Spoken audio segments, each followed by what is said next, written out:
and we hope you have a wonderful evening. I'll be your host tonight, Van Folfs.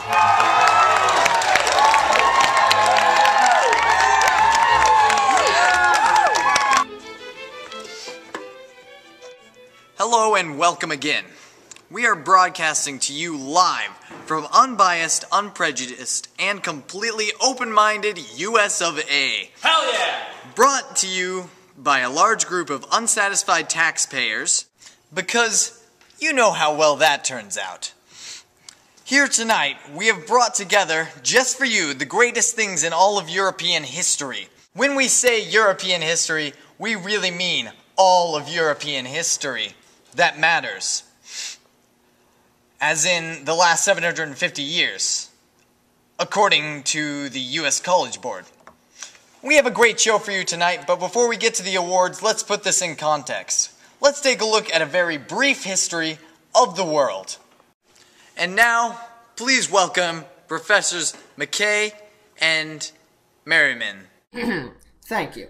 Here are some random images of something that may or may not have happened billions of years ago. Skip through that. Let's start at approximately 6,543 years ago, give or take several billion years, when the Earth, Europe, was created by God.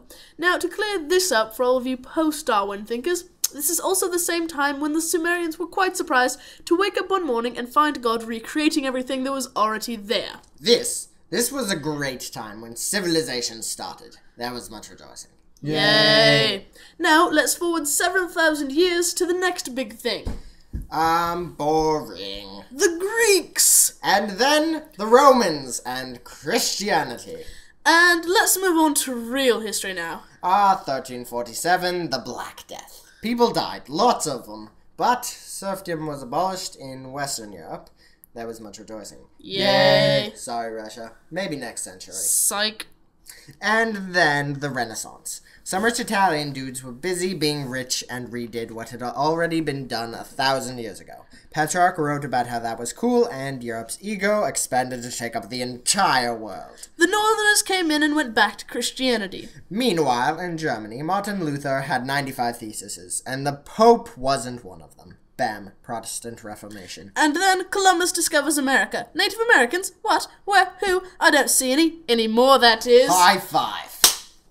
Also, disagreements over religion led to France doing exactly the opposite of what you would expect. And people finally realizing that maybe other faiths could exist.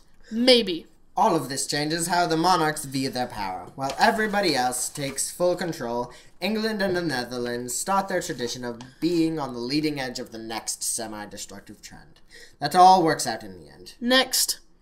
Newsflash, diamond shortage led to the rethinking of the crystal sphere theory. Wait, McKay, who did you say sponsored us? The Pope. And the realization that the Earth isn't the center of the universe. No, stop, please. Educational discoveries were made. There was much rejoicing. Yeah. Oh, great. They just cut off funding. Wait. We're coming back on. Wait, what the? Greetings from the Vatican. We just wanted to check and make sure the Pope's message was being spread to all of you lovely heretics. Remember, in God's world, you are always accepted. Always, without And we're back. Thank you, net neutrality. After that, enlightened people realized that maybe, just maybe, people should possibly have rights. There was a spirit that maybe, just maybe, progress was possible. Except for Russia, of course. There was much rejoicing. Yay! The monarchs disagreed. Hey, Voltaire, it's Catherine. Just checking in. I love your work. What?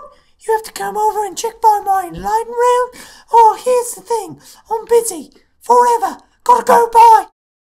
Next up, French people were unhappy. Shocker. Was snooty. Shocker again. Killed more French people and yet again ultimately failed. Shocker. At the same time, Britain takes all of the Netherlands' ideas, steals them, makes them better, and proceeds to hold a crafts fair to show the world how much better they are than everyone else. In 1848, something happened, and later, Italy and Germany unified. There was much rejoicing. Yay! Bismarck proceeded to destroy the balance of power, and some Serbian nationalists killed a guy. and Europe decided to declare all-out war on each other for the next 5 years. A terrible treaty led to a war 20 years later, and that ended with more war. Stalin freaked out, had beef with the US, and the youth revolted. And this time, the beginnings of the EU were created. There was not much rejoicing. Yay! The youth revolt gave a new spirit to Europe's population. There was a lot of good thoughts and ideas during this time, such as the music sensation, the Beatles. Yeah, I think it was John Lennon that said, life is what happens when you're making other plans. Then again, he also said, I am the walrus, I am the Eggman, so I don't know what to believe. Then the Soviet Union fell and Germany unified, and there was much rejoicing. Yay! And here we are today. Everything is great except for the economy, world peace, human rights, equality, the environment, and basic moral standards. There's much rejoicing